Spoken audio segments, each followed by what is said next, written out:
start with Sefer Chofetz Chaim. Big topic is the same, listen to Lashon Hara. And today's topic is very interesting, admonishing the speaker. The commandment, you shall reprove your fellow, Vayikra 19:17, requires Jew to inform a sinner that his behavior is improper and attempt to convince him to mend his ways. In voicing his disapproval, one must be prepared to endure embarrassment and insult and should continue to voice his disapproval so long as the forbidden act is being repeated. Even if one sees little or no chance that his word will be heeded, he must nevertheless continue to protest. Only in a case when one knows that the reproof would cause the sinner to react by committing more serious offenses, is he refrained from speaking up. So let's do this piece again and we're going to explain. So we have one of the 613 commandments actually, right? That you have to reprove your fellow. Vayikra 19:17. So who says it is not applicable today? So he's just apicorus. Simple. Okay. So it requires a Jew to inform a sinner that his behavior is improper. So it doesn't matter, maybe he's not going to like you, and most likely a person is going to hate you with all of this arrogance that people have today, right? But we have to inform him that what he's doing is improper and attempt to convince him to mend his ways. So of course, as we said, nicely, politely, but sternly, right? You have to say that's what you must do. Okay, I love you very much, but you cannot continue. Okay, and once in his disapproval, one must be prepared to endure embarrassment. So, even if you mean well and you're trying to and you wish only best to that person, does not mean that he or she is going to react in the same way, right? It's very interesting.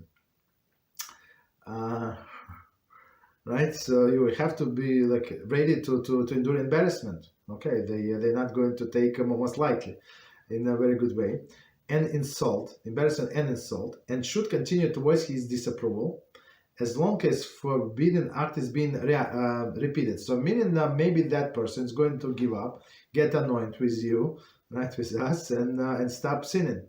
There is a big possibility, right? Even if one sees little or no chance that his word will be heeded, must nevertheless continue to protest. So it's very interesting. So it's not up to us, as we always say, results are not up to us. But the shtadlus is trying is up to us. So every time this person does even repeats the same sin, it's a totally different sin, and we have to rebuke him. Okay. Only in a case where one knows that the reproof would cause the sinner to react by committing more serious offenses, is he to refrain from speaking up. So there are some people, so they do exactly opposite. So you say A, they're going to be B. They're going to do B. So if you're smart enough, so you have to do reverse psychology, right, and make him do whatever needs to be done. Reproof must be administered with respect and understanding, and should be done in private whenever possible. See Rashi to Vayikra 19:17. Okay, so again, as always we say, we're trying not to embarrass the person, not to put him down or her down. We're trying to help that person, the first thing, and of course to prevent, if it's a public sin, to prevent Chillul HaShem. Okay. Like this person, I had a class today, long class, Baruch Hashem, and we had somebody asked the question. So, lady, very nice, sweet lady, very, very nice. So she's so nice. So she said, Rabbi, please tell me what should I do? There is in her community. She lives in a different country, right? Not in the States, but it could happen in the States as well. Everywhere, right? There is because he goes to such a synagogue. Where this, she said the assistant to the Rebbetzin, right, another lady, so she used openly the telephone on Shabbos, like a cell phone, And she said, this Rebbe said, never rebuke, never ever, not rebuke, but just say it. Like, could you put it down, like put it in your pocket, put it on your bag, I don't know, put it in the kitchen, like it's like never ever ever. So she said, I've been coming for 5 years to the shul, and nobody ever rebuked that person. It's very interesting. You understand? So how is it possible? I'm not sure if, but right. So there is some cults in Judaism, right? So they do like other people they would rebuke, they hate, they curse. There is no problem. But in their own community, to tell something that is not proper, they would never ever do it. They have this rule. I think it's 11th commandment, not to rebuke people, no matter what. Not even rebuke, like a rebuke maybe sounds hard, but not even tell them what not to do. So me personally, like every time I would tell somebody to do, like most of the people would stop doing it, right? Most of them, because unless I was trying to do it nicely and politely and to explain that it's for their own benefit, but if you're never going to tell a person that he or she doing something wrong, how they would know, right? So even they read somewhere that whatever they do is wrong, but since Rebbetzin is here, Rabbi is here, nobody ever in 5 years tell them tell this lady like she's assistant. I don't know what assistant, but okay, assistant, whatever, right hand. Maybe she's bringing the food. I don't know, whatever she does, right? So she never told. Nobody ever told her that not to use the cell phone. Like how would she know if she's not learning? Unfortunately. So I asked this lady, maybe she's not a Jewish, maybe she's like a helper. And she said, no, absolutely not Jewish for birth, fortunately. Generally speaking, one is required to interrupt and reprove the speaker of Lashon Hara and do his best to ensure that he put a halt to his sinful speech.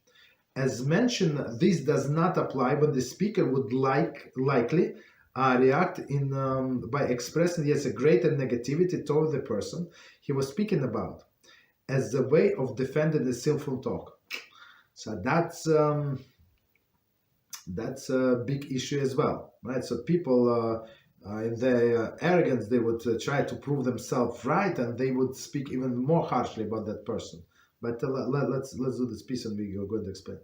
Generally speaking, one is required to interrupt and reprove the speaker of Lashon Hara, right? So as we said many times, if it's like one-on-one, it's easy. So I'm not interested. Just stop it. I'm not interested. I don't want to hear.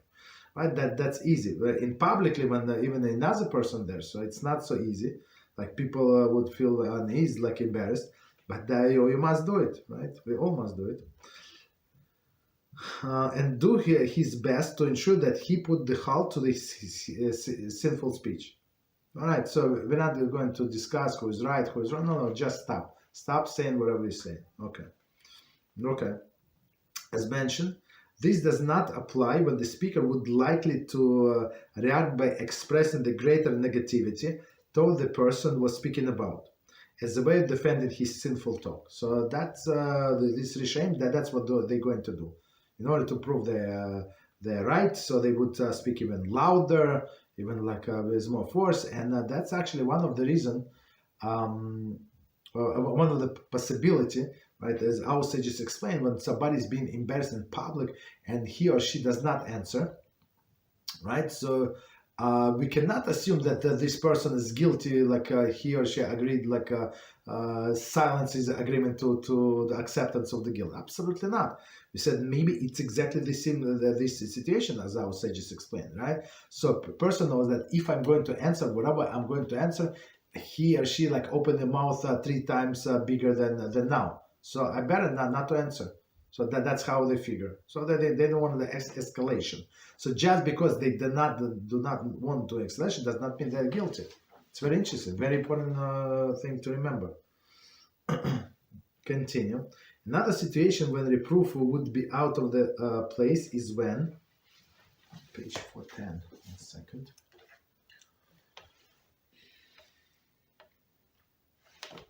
Okay, number 1, the speaker does not realize the information is conveyed as Lashon Hara, or totally unaware of Lashon Hara is prohibited by the Torah.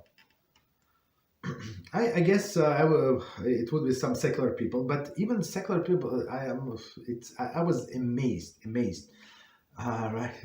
We had the class like the different class like few weeks ago, and a couple joined, right? A couple, and we say like this example. It's not from Chofetz Chaim, but it's from different example. I think I said that the story in this class. The story meaning that we discussed. It was very interesting story, and the lady, young lady, she picked up and she like I don't know what she learned before. I have no idea, but she started asking like a serious question about Shmiras Haloshon, like and whatever the concept that she was asked about wasn't 100% right. You understand? So it's just to say that nobody like understand. If you explain right, even 2 sentences, most of the people would understand, right? Because I think it's logical not to discuss other people, not to embarrass them.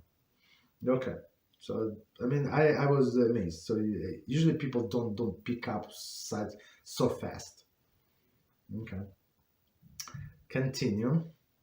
And it is obvious that number two, and the speaker will continue speaking Lashon Hara even after being told that this is forbidden. So in my experience, so there is one clown or family of clowns. They come to my shul from time to time, and they've been there for 40 plus years. And the elder guy, so he tried to like always speaks, but I rebuke him once, shish him twice, a second, whatever. How many times they speak less? So they speak in some pauses in the tabernacle. Okay, we leave them alone because it's too much. You understand? But some clowns came to me and said, "No, why you bother? He's like this. He's not going to change." Okay, I said, "It's not by my business. Not like he's going to change or not. He's going to change. He's doing something wrong. I have to stop him. But he's not going to change. What can I do? The punishment obligation is on him, not on me. If I keep quiet and he speaks in the middle of, he never speaks on." During the Torah reading. In that shul, people are so strict that nobody ever speaks during the Torah reading. It's very, very commendable of them, actually. But sometimes, like in other wrong times, people would speak, especially this clown. Others, not so much. In such a case, so basically, just because he's not going to stop, but at least because I annoyed him, so he speaks less, and another clown also. 2 yentas, okay, they speak less at least. In such a case, reproof would transform the speaker from the inadvertent sinner into the one who sins intentionally, right? Hence, the better not to reprove him. So, and it's actually a very interesting concept. But it says, so if a person does not know that it is actually sin, so better not to let him know. So he would sin unintentionally. So and many people actually quote this Gemara, but surprisingly, most of these people that drop the what it says after that. It's very interesting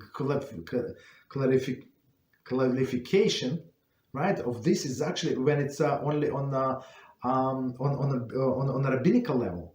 So if rabbis they say that you have to wash your hands before the meal, before the bread, and somebody did not wash their hands, or he spoke between washing of his hands and making chamotz, like after the fire, just let it go. You understand? But if somebody sins on a biblical level, we must rebuke him as many times. So it's very interesting. One of the things that people take out of context constantly. Okay. Stop here.